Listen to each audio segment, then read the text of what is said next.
Hello and welcome to What the Tech from Boast, where we talk with some of the brilliant minds behind new and exciting tech initiatives to learn what it takes to tackle technological uncertainty and eventually change the world. I'm Paul Downport, Boast resident tech journalist, and today I'm thrilled to welcome Anuj Rastogi, managing director at Backstretch. After 2 decades building his career in the digital agency world, Anuj made a complete pivot into the talent acquisition and executive search space, bringing his deep understanding of innovation ecosystems to help fast-growing companies find the right people at the right time. At Backstretch, Anuj specializes in connecting innovative businesses with exceptional talent across technology, product, and leadership roles.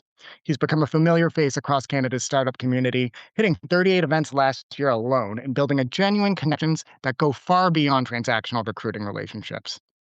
So that said, what makes Anuj's perspective particularly valuable in his front row seat to how AI is fundamentally reshaping product development, intellectual property creation, and staffing strategies across the innovation economy. He's watching companies navigate the tension between leveraging AI for unprecedented efficiency and maintaining the human expertise that drives truly differentiated products. It's a conversation that matters deeply to any business investing in R&D and innovation, especially those looking to maximize their access to government funding programs like R&D tax credits that reward genuine technological advancement. So, without further ado, welcome to the show, Anuj. Thank you, Paul. That was an overly gracious intro. I'd love to meet that guy. Oh man, well, I met him back in November at SAS North, and I can attest that everything I said there wasn't just building up your ego. Thank you. We hadn't met in person, and I think it was the end of the event, and I know I was running on fumes, but you brought the energy, and it was infectious. So even just from one marketer to another, this is a fair description of you. And again, having the front row seat to the innovation ecosystem, part of why I'm so happy that we're able to talk today. Yeah, I appreciate that. I also love the initiative with this podcast and everything that you're doing. I think you being out there in the wild, talking to the community, talking to the builders, that's where the real magic happens. That's where the learning happens. And I think you have a unique knack to kind of walk away with insights and bring it back into the business. So Oh, well, I'm glad that we're having a love fest to kick off the show, Anush. But again, you actually hit on the goal of this specific episode and also the goal of the podcast in general. It's not a cynical takedown or evaluation of the state of things and just talking in echo chambers.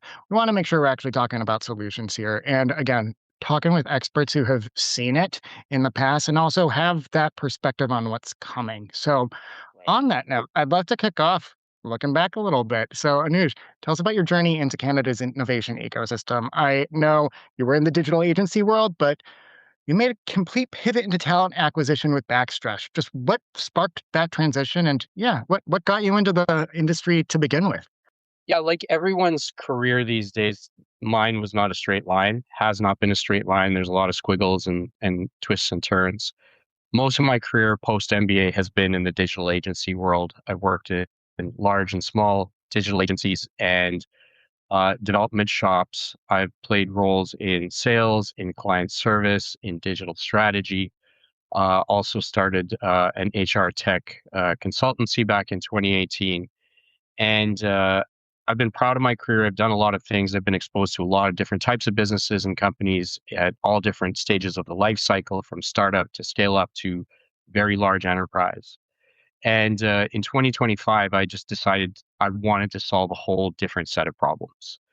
And I think that we have a unique and transient moment in history right now where we have such a shift happening from a technology perspective, but also I think from a collective and social perspective. We have large companies getting larger, and we have more and more companies starting literally every day, startups, scale ups that are growing all across the world.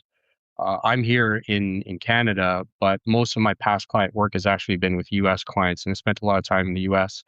And absolutely, I think the startup and the entrepreneurship ecosystem is in some ways mature, but it's also feels like it's just getting started in so many other ways.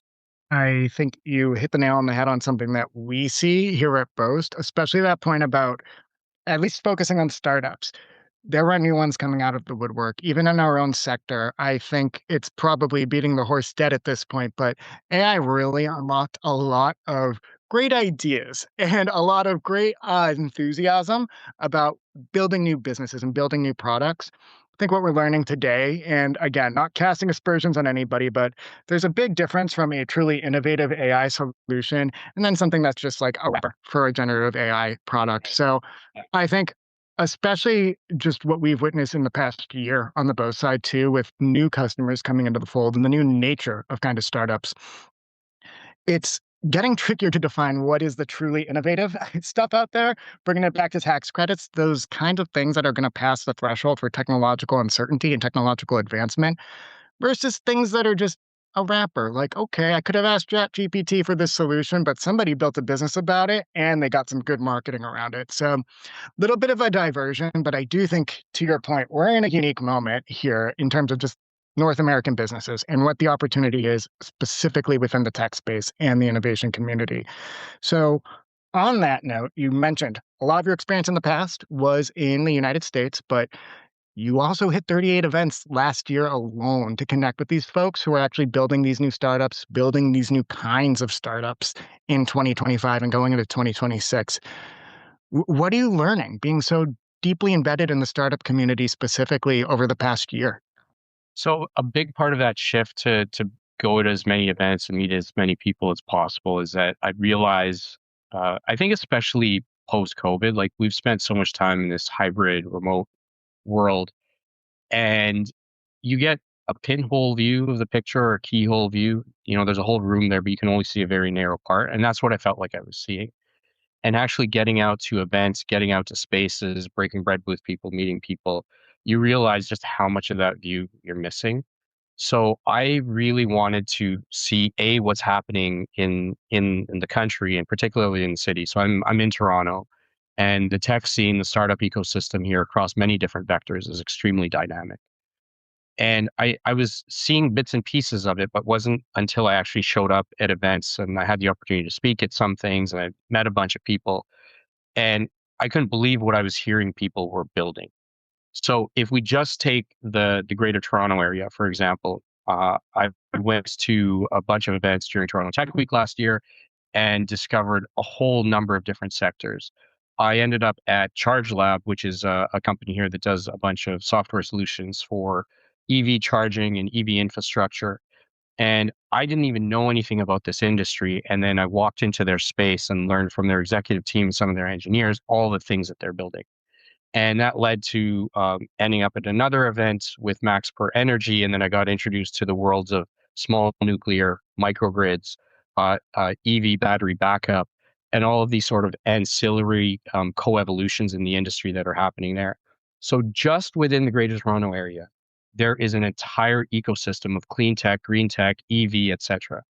And then I got exposed to other industries across the rest of the country, everything from AI driven algorithms for better drug discovery and writing better protocols for phase 2 and phase 3 clinical trials, through to companies who are manufacturing a prototype for a fridge sized appliance that can grow 60 kilograms of produce a month. And when I started to meet these people and actually talk to them, you kind of see people's eyes light up, right? You see that passion, you see that body language change, and you can realize like this isn't just a business idea. This is actually something that's been percolating in their minds for a really long time. And they've finally reached a level of traction that perhaps they themselves may even be surprised by. And now there's a level of inertia to just keep going. And I think that this is true for founders everywhere. It's not just a Canadian thing. It's not just an American thing. This is true of founders everywhere. But what's happened is I think we have a level of collective inertia.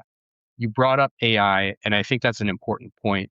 But I think we have to anchor AI in the context. AI doesn't exist in a vacuum. The fact that I think showed up in November 2022, and it kind of changed the world with ChatGPT as the first sort of consumer-facing Gen AI solution. AI had been in the works for 40, 50 years before that, but this was the first time that a non-technical person could interact with it. But it was also in the context of a post-pandemic world where everyone was remote. And in that time, I think a lot of people were searching for meaning. A lot of people had lost jobs. A lot of people were wondering, what do I do now? And in that silence, I think there was an entirely new generation of founders born. People who, for the first time, realized, I've had this idea for a long time. I think I want to do this. Now, some of the technology tools made it a little bit more accessible. Tools like Figma had made it a lot easier to design prototypes. And then you have these Gen AI coding solutions suddenly that have kind of reduced the cost of writing code. And it's made those ideas, it's kind of closed the gap between those ideas being in someone's mind and out in the world. So that's where I think that's the context, the soil conditions that AI finds itself in. So when I'm meeting people in real life and I'm seeing these stories kind of come to the fold, it's like that aha moment over and over and over. Um, yeah, does that make sense? That makes perfect sense. And I actually like too that you took the non-cynical flip of the premise that I was kind of proposing that, yeah, all these people have great ideas. Are they actually building something new? And as you emphasize, going to Charge Lab, getting involved with the ecosystem, seeing what's available in Toronto, but even just nationwide and continent wide, it isn't that cynical view. A lot of people were inspired for myriad reasons. Yeah, AI unlocked a lot of new tools that can now help us actually get our great ideas into a eventually market ready product down the line and actually create new IP and not have AI necessarily be the product, but AI be the means to all of that. So let's pull in on all of that. I really want to dig into some of more of what you talked about around AI's impact on product development and specifically IP creation, because I think that's something that's really interesting to the audience of the show, obviously, because we have a lot of tech innovators who ultimately want to be creating that IP, but again, you have that unique vantage point. So, what are you seeing in terms specifically of how AI is changing the innovation landscape in terms of that product development and kind of just building IP? So I will say, for starters, I'm not a deep expert in some of these fields.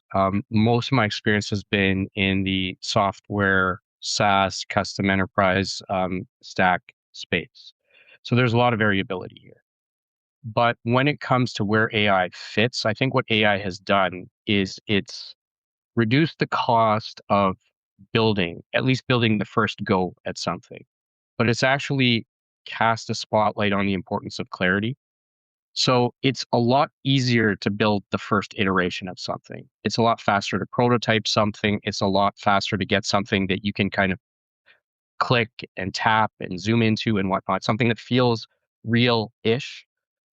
It may not be fully production ready. It may not be ready to integrate into the rest of your tech stack. It's not ready to put out into the wild. But what it's done is it's taken a lot of people, particularly people who are non-technical, and even people who are technical, where there was a big heavy lift that needed to happen between going from, a pencil sketch on a napkin through to actually having a working prototype. AI has really reduced the barriers there, right? A lot of these tools have done that. And it's AI plus other tools that are sort of pre-AI. I mentioned Figma earlier. I do think that those are one of those examples. So now what's happened is if there was 100 people in the world who had amazing ideas, maybe only 15 of them actually had the means by which to code something that could feel real enough that you could put it in front of an investor or in front of a customer, right? The rest of the people had to kind of say, picture if you will, and then you kind of present the rest of the story. Now, out of those 100 people, instead of 15, it might be 80 people who can actually get something a lot closer to something that feels and real. So I think it's sped up that initial barrier of innovation. But what it's also done is when there's barriers to innovation and trying something, it actually forces a level of clarity.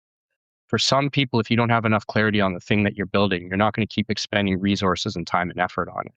But when it's really easy to do it, then you just go about doing it a lot more, which is why I think the clarity thing really comes in here. So we're seeing a lot more tools, a lot more options, a lot more prototypes, a lot more just software everywhere. It doesn't mean all of it's great, but I think the stuff that's truly good, that's truly innovative, that's truly solving a real customer pain will rise to the top. And I think that's the dynamic that's at play here. Now, when it comes to IP, I think IP is sort of we have old constructs in our minds of what IP really is. We think about trademark, we think about patents, and those are still real and those are still valuable. Um, there are a lot of other types of, or some other types of IP that may not necessarily be trademarks in that sense, but they're defensible moats, right? Some of those moats could be your customer relationships. It could be your distribution channels. It could be the captive audience that you have because you have a really strong brand. There could be a number of other things that are not traditional IP in that sense, but they're evolvable moats with the business. So I think the challenge right now is that if it's easier to build, it means it's easy is more likely that 10 other people came up with the same idea you had through some AI solution. And now what is your unique IP there, right? And how far are you willing to go to actually create a moat there? So I think we have to look at IP in terms of trademarks, patents, as well as defensible moats. And then we also have to look at what is the risk that OpenAI or Gemini or someone else launches a new core feature that just completely wipes out an entire category of wrapper-based solutions, right? So the ecosystem is a lot more dynamic today, perhaps than it's ever been, at least in the tech space. I'm just taking some notes if it looks like I go into a fugue Yeah. state, but that is a fantastic point that you actually made there. And I want to pull on that thread about moats a little bit more. So, again, you mentioned that when companies use AI effectively, they can tackle more technological uncertainty and at lower cost points, Yeah. but they're also building more defensible IP because of the nature of the work that they're doing. Let's expand on that. So, how should companies be thinking about their IP moat in brass tacks for an AI first world? And what does that mean for, I mean, knowing again that you're not necessarily the expert in the space, but getting programs like SR&ED in Canada or federal R&D tax credits in the US, like there is a standard of innovation you have to meet there. How can folks view AI and building their IP and building those defensible moats and things through that lens? I think like many things in life, sticking to the basics uh, really makes a lot of sense here, right? So I find there are some founders who get so caught up in the solution, right? In the cool new thing that they can actually do and build. And then you become a hammer looking for a nail everywhere, right? You become a solution with no problem. Or you become a solution for a problem that existed 6 weeks ago, and then some major update on one of the LLM platforms completely blew that out of the water. So the question I think for any business is really like, are you solving a problem in the market for a customer? Is there a pain that is clear and identifiable for that customer that they would pay some amount of money, some amount of consideration to resolve? And if that pain is real, what are the other competitors out there? How is that pain being resolved? Is that pain being resolved at all?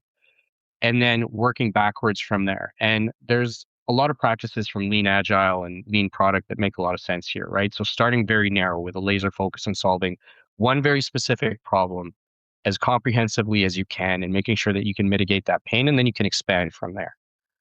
But if that pain is true and it's real and it's persistent and you're solving it, I think you have a starting point for a defensible moat.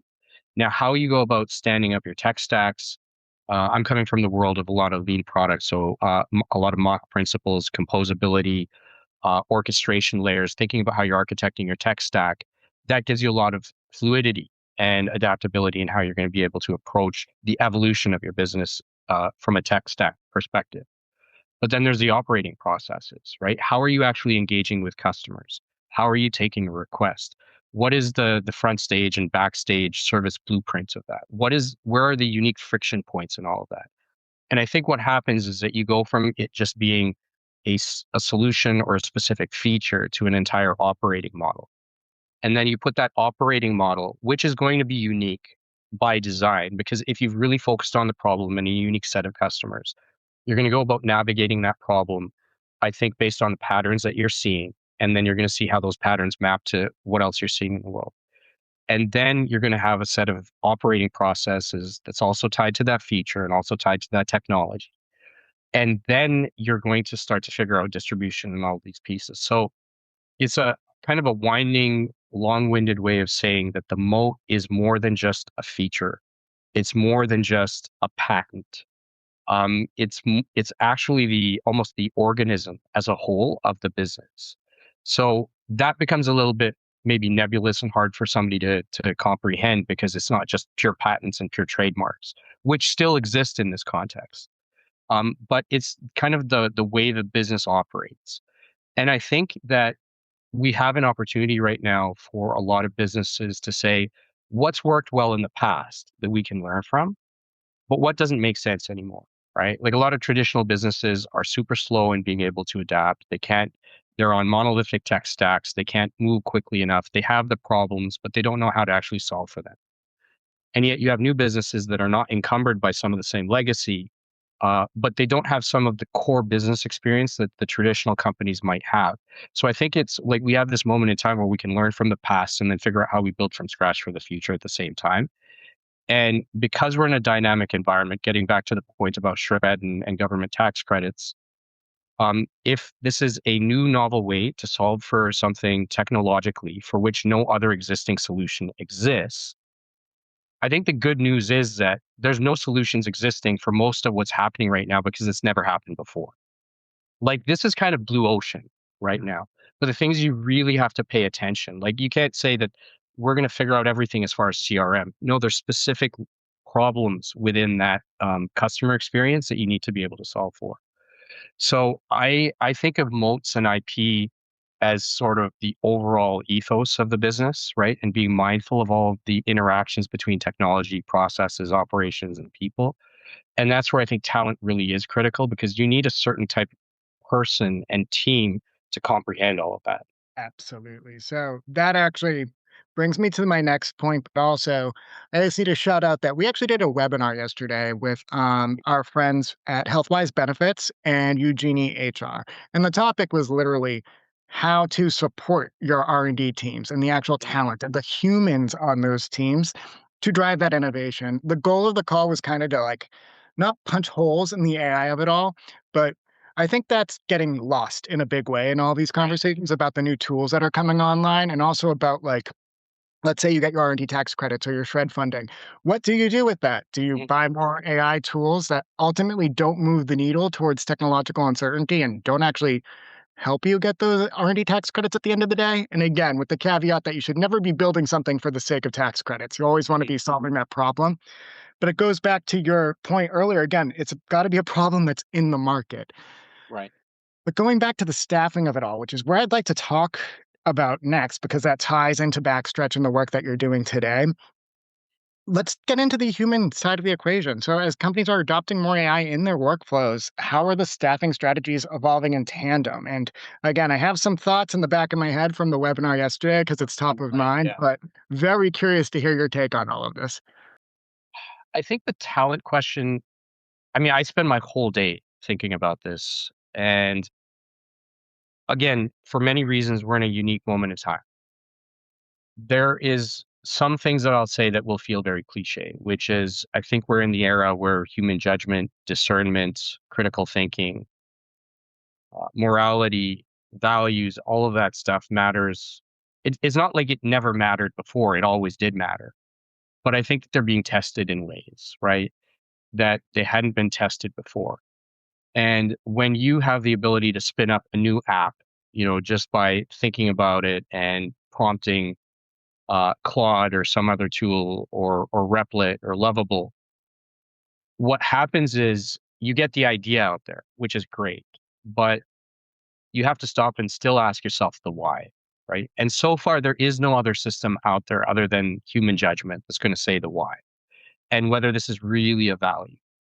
And I think we have to be mindful that we're we're entering an era where we had a lot of people that were doing the work. We had a lot of people that were coding, a lot of people that were doing repetitive tasks, and all of that work was important. And all of that is actually creating the foundation for the training data sets for all of these large language models. But now where some of the repeatable tasks are being done, we still need people who can think critically about all this. And so what I'm finding that means in the context, not just of scale ups and startups, but also even large enterprise, you need to be able to actually pause for a moment, take a breath, and think, does this make sense? Right? I just spit out 500,000 lines of code. I've got these 4 different prototype options. I've been able to A/B test all of these. I spun up a training data set and I've run a bunch of simulations. I basically did what used to take me 6 months and did it as one person in 2 hours. Fantastic. Should you do all of that? Should you launch with all of that? Does any of this make sense? I think that's the thing that companies really need to spend time thinking about right now. And so in the context of a startup, you need to have people in the organization, especially because funding is always a challenge. There's not a lot of room for excess and fat. Everybody that's in that organization needs to be contributing in a meaningful way.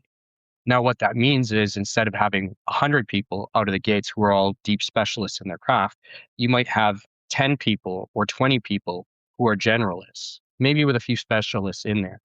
But the generalist mindset, I think, gives you an ability to navigate cross functionally across different domains, right?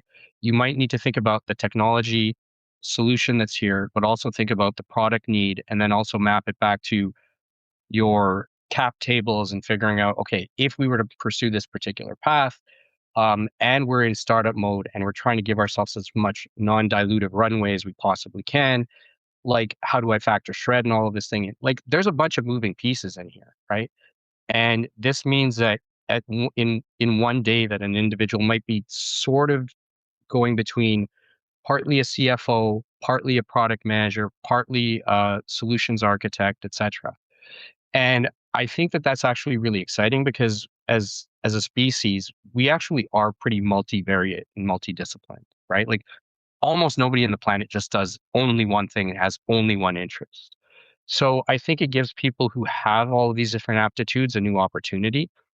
At the same time, I think it's becoming harder and harder to find that talent and pair it with the companies that need it at the moment that they need it, right? Which is where we come in, where Backstretch comes in.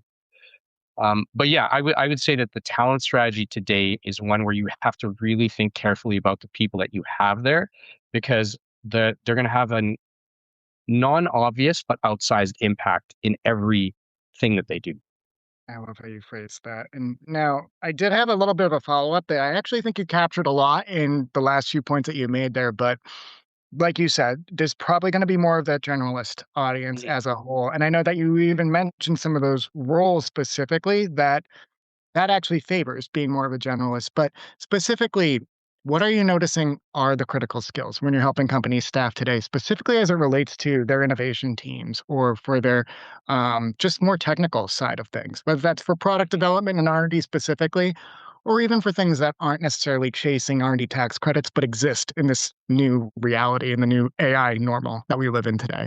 I'm going to give you a very unusual example All right. of a BDR, business development rep. Yeah. We work on a number of roles like that, and one trend, anecdotally, that I'm seeing with companies who are at that startup and scale up phase, they're looking for something that you could phrase as almost a founding BDR. Okay, so business development's rep traditionally had been hit the phone, send out emails, reach out to people, generate leads for the company. And in the context that we're in today, that's gotten unusually challenging, right? First of all, there are so many companies. If you go in any particular category, let's just take SaaS solutions, for example. You take any category, there might be 87 different tools out there, right? And you're trying to get the attention of someone who's your ideal customer profile through a variety of different channels. And you're trying to figure out which messaging is working, which channels are working, et cetera, et cetera. So when it comes to this concept of a founding BDR, what I'm finding that these companies are looking for is someone who can really pay attention and listen to customers, someone who is willing to actually draft messaging, to run experiments, someone who's willing to actually roll up their sleeves and hit the phones, but is also willing to write copy, right? And that person isn't just talking to the market, they're listening to the market, meaning maybe they had 10 calls, and out of those 10 calls, on four of them, customers said, hey, I sort of get what you're saying, but my actual problem is blah, blah, blah. That's Mhm. useful intel for the company, right? Now, I'm bringing that up because it's not obvious that a BDR is actually, to me at least, a really critical role when you're thinking about SR&ED or government tax credits. Because if you're in the technology business and you are building some new solution that may be eligible for SR&ED, that you're trying to build an entire company around, wouldn't you want to know what the market has to say? And wouldn't you want to know that you actually need to pivot 2 degrees to the left? And if you do that, you're going to have a much better outcome. And who is the person that's going to give you the best insight on that? It's probably your BDR, because they're talking to 30, 40, 50 people a week, right? And so now that BDR, who's playing a sales and business development function, is actually they're actually giving you market and product and customer insight, which directly then influences the product roadmap and what you choose to develop or not. And so I think about roles like that in terms of, okay, now we're going to actually deliver something that's solving a need that customers have told us there is no other solution for. Now that meets the eligibility criteria of SR&ED, for example, right? So this is where I think we have to think about something like government tax credits as not just a once a year, we do a filing. It's great if we get the money, it's some non-dilutive capital to if you actually think about it holistically, it's part of your overall capital strategy, but it actually kind of infuses its way into the way that you operate as a business. So that entire story that I just made up right now is based off of this concept of a founding BDR, which is a role that keeps coming up with the clients that we talk to. I'm being trite by saying I made it up right now, but this is based on what we're actually seeing out there with a number of different companies across different sizes. I hope that answers a question. And it absolutely does. And also goes without saying, and as you work with us here at Boast, and I'm seeing a lot of parallels. And even though we haven't talked about this specifically before the show, but as you know, I'm elbow to elbow with our BDRs.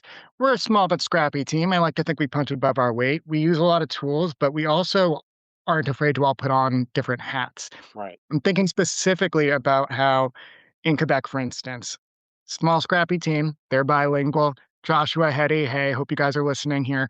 But they basically are out there on the front lines doing our product research for us. We understood after talking with people and having them hop on the phone and really get ingrained in the community, including having me go up and do some interviews and do my marketing thing with folks in the ecosystem. We learned what their needs were as it related to the provincial tax credits and specific programs that are going to be the most lucrative. Because there aren't walls necessarily between those BDRs and our product development team or even the marketing team, we put together an entirely new product to cater to those needs and the unique challenges of a provincial program, CDAEI, right? That's heavily evolving and that needs a dedicated focused solution, not maybe what might have been a more generic catch-all.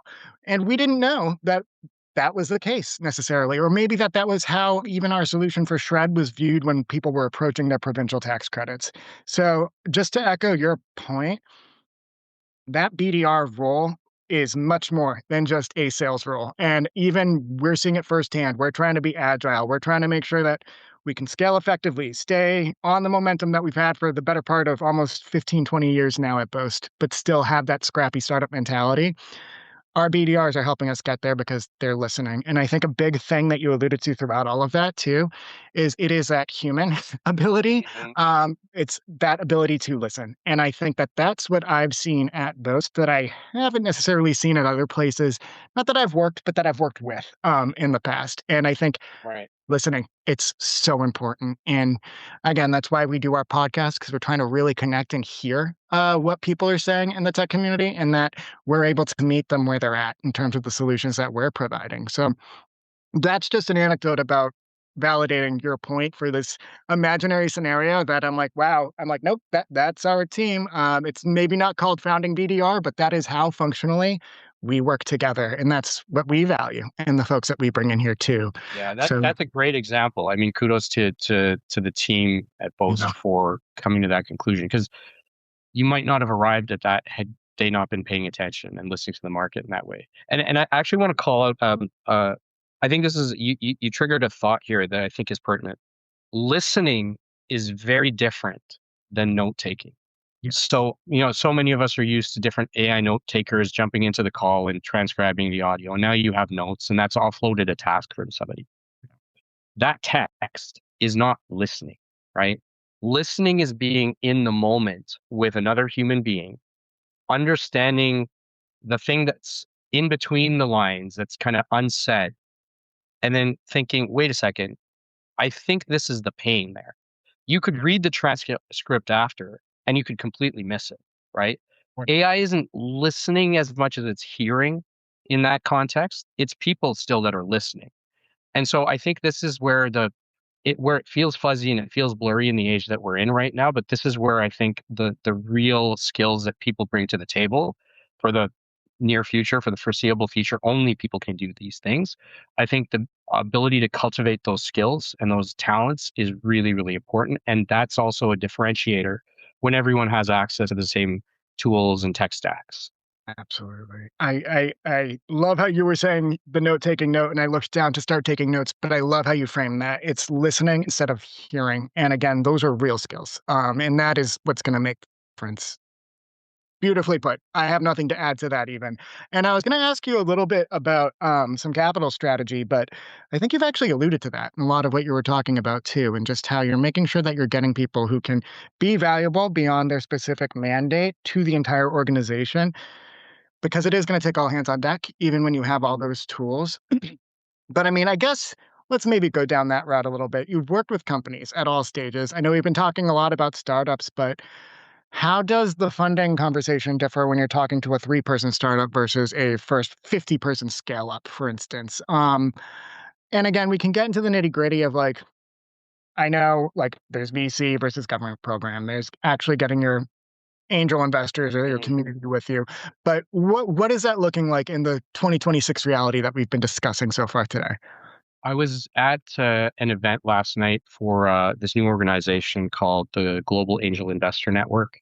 Oh, awesome. And the founder of the Canada Startup Association was one of the hosts for this, Tamina Chaudhry, and incredible story in terms of what she's been able to create. But she said something in her opening address that just, I just kind of stopped dead in my tracks hearing this. And if I remember it correctly, it was that somewhere in Canada, there is a $1 billion company that is waiting for its first $50,000 check. Now, that could be in Canada, it could be in the US, it could be anywhere in the world, right? But there is tomorrow's unicorns. And when I'm saying unicorns, I mean like companies that are actually having an outsized impact, right? Like, you know, today there's household names today that didn't exist 5 years ago, right? 5 years from now, that company's literally just waiting for their first check. And I bring that up because to me, it kind of encapsulated the reality of capital and funding right now. So, uh, because of the work that Backstretch does, we work with founders and companies across all different stages, right? Startup, scale up, mid market. And my experience has been across startup, scale up, all the way up to large enterprise. And I think what's happened in the last couple of years in particular is that there's a proliferation in different capital structures and opportunities. So we have the traditional friends and family, right? People pooling together money. And I met a founder last night who came up with this incredible technology that they're working on. And without going too much into his story, at one point, his father actually sold his own house just to be able to fund the business because he can see the potential in that business, right? So all of those means still exist, right? And then you have your traditional angel investment networks, you have government tax credits, you have VCs, you have private equity, you have all of that. And so now I think the challenge for founders, depending on where they are at in their life cycle, is what capital strategy best makes sense for them in terms of where they're going. We talked about AI a little bit earlier. I think what AI has done uniquely in software and tech, I don't think it's had that same effect everywhere, Yeah. but in software and tech, what it's done is it's really changed the unit economics. There, 5 years ago, maybe you needed 17 people to run a certain size of operation that had a certain set of functions to generate, I don't know, let's say $17 million in revenue. In 2026, you might be able to do the same thing with 5 people, with different tooling, with different GTM stacks and different channel strategies and whatnot.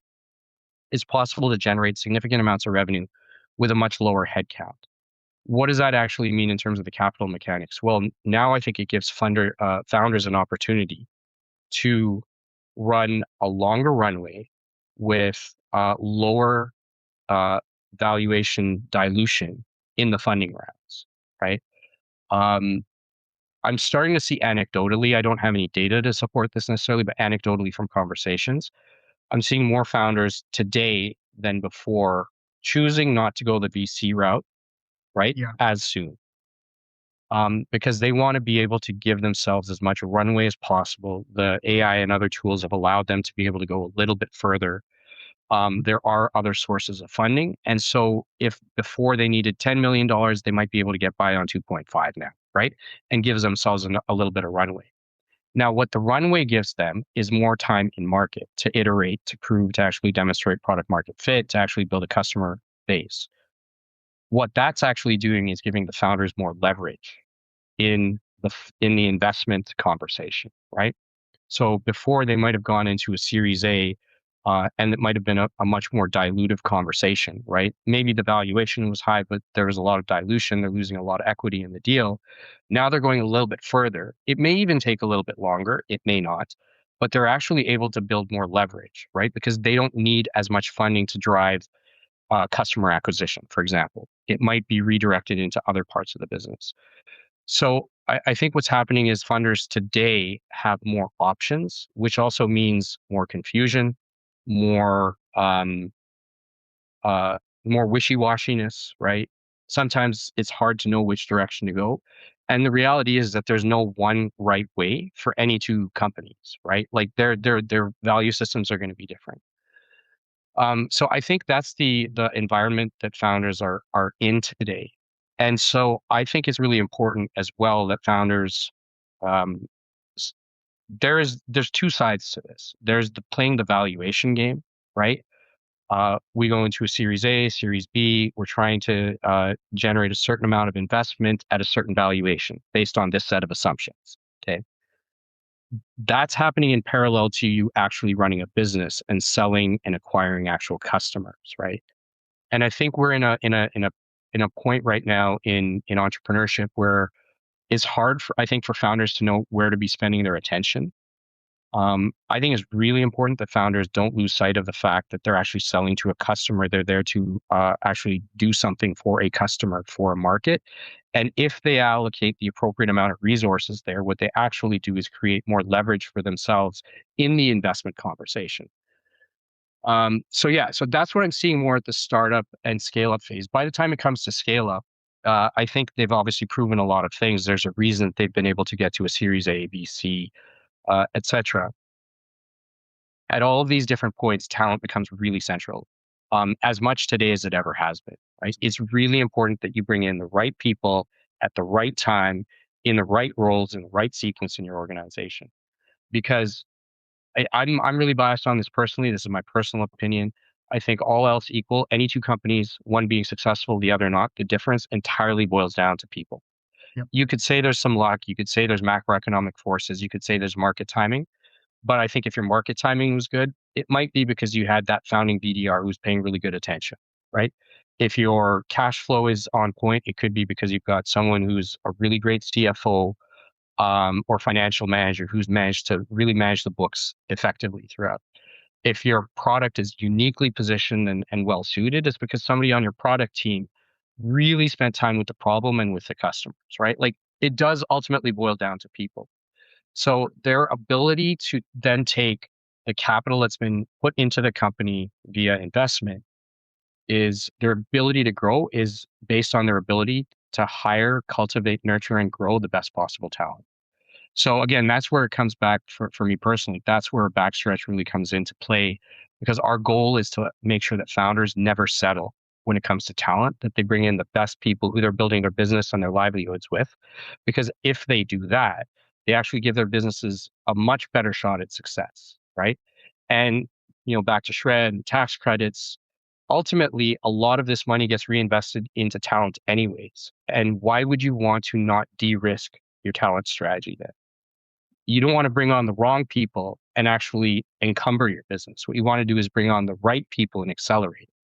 So this is where thinking about things like shred, tech stacks, talent strategy, culture, all of these things are part of one mix. They're not separate streams. And so back to the earlier question you had about what you're looking for in business and talent and leadership, people just need to think bigger picture, right? And be able to have all these different things in their head at the same time. Think bigger picture. Just jotting that down. That might be title of episode. We shall see. But I want to call back on when you were talking about first the conference that you were at last night and the angel investors and just like the new state of the state in 2026. When I first joined Boast, about 4 years ago, we used to do a lot of life cycle of a startup presentations. And I'm picturing this one graphic that we always modified slightly, like every few months, but it was just like the curve with the bar graph and Series A or angel investors. This is when Shred is the most valuable. Use my tax when you're this early and get that college talent in. To your point, and I think something that maybe we didn't say explicitly, but it's not one size fits all anymore. Right.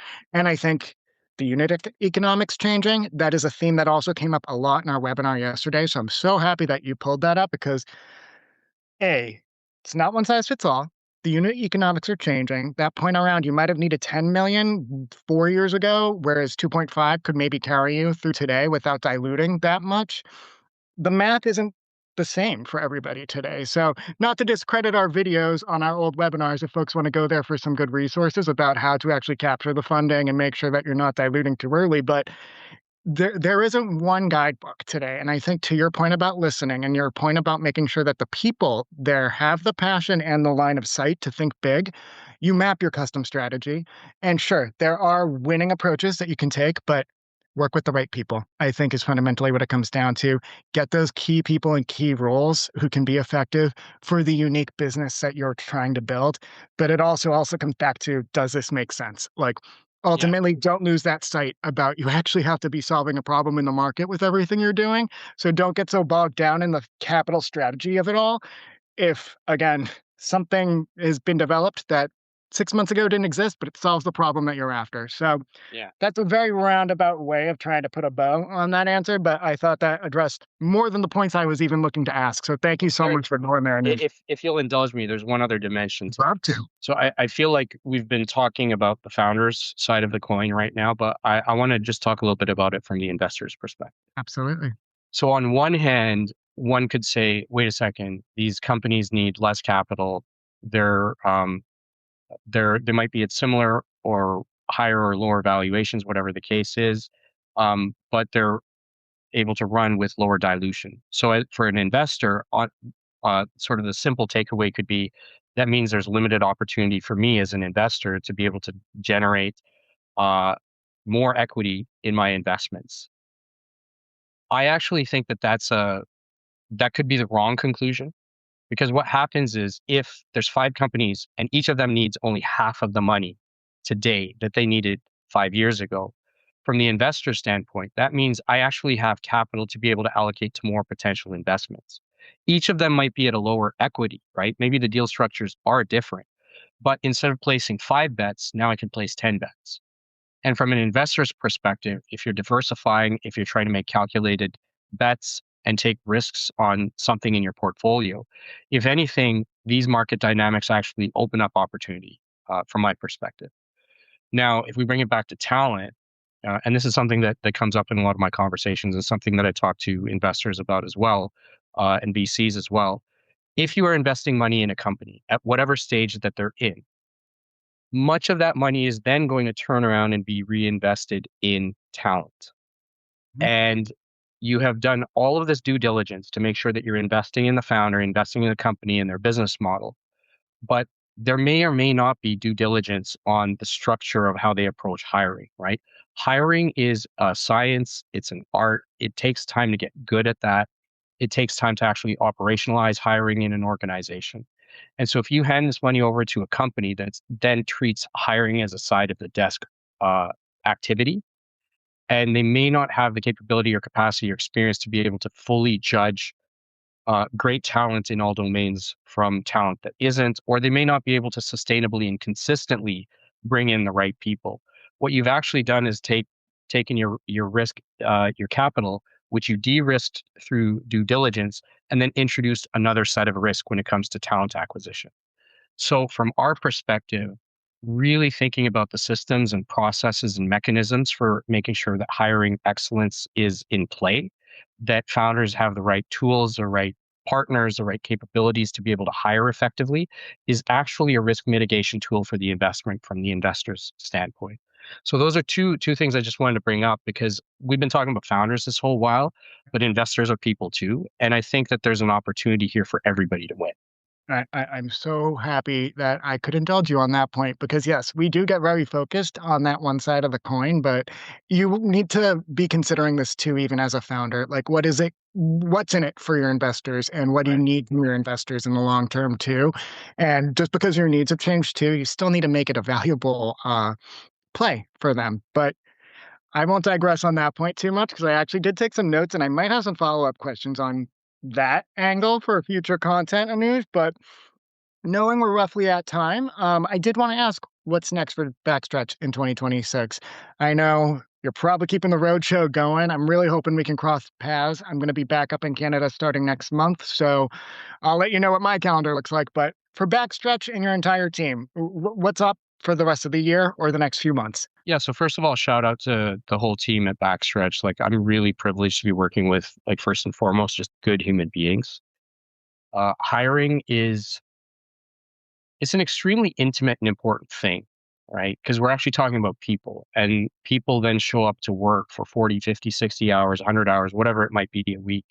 And we spend our waking life doing this work. And it's important. And a lot of people want to care and feel purpose in their work.